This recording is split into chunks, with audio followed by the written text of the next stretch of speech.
Adam Kalahar here with the D-Zone with Ray Mitchell, 7th year coach, East Lansing.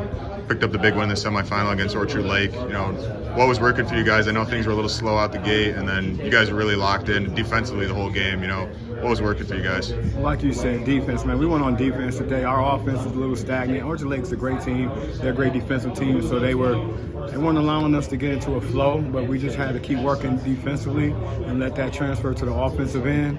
We didn't have much working offensively, but we had enough to prevent. Definitely. I think anyone watching the game, you know, saw that spark from KJ, and then everyone else kind of started picking it up too. What does he provide for you guys? I think a lot of the games we saw this year, he did something. You know, he made a play, shot a three, hit a dunk, and then it was like everyone started going. Is that, you know, that's something you've seen a lot out of him? No, definitely. He's definitely one of the best.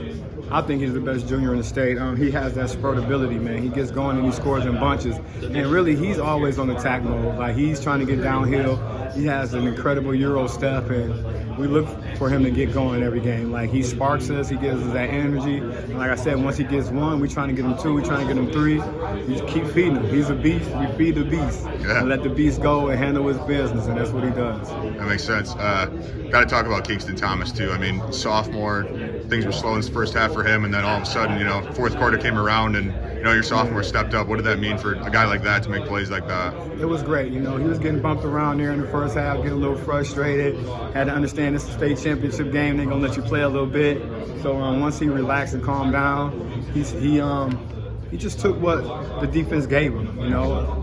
We have a lot of players that our opponent key on, and fortunate for us, they left him open in a few situations. He knocked down those mid-range shots. He got the layup. He made the free throws, and there you have it.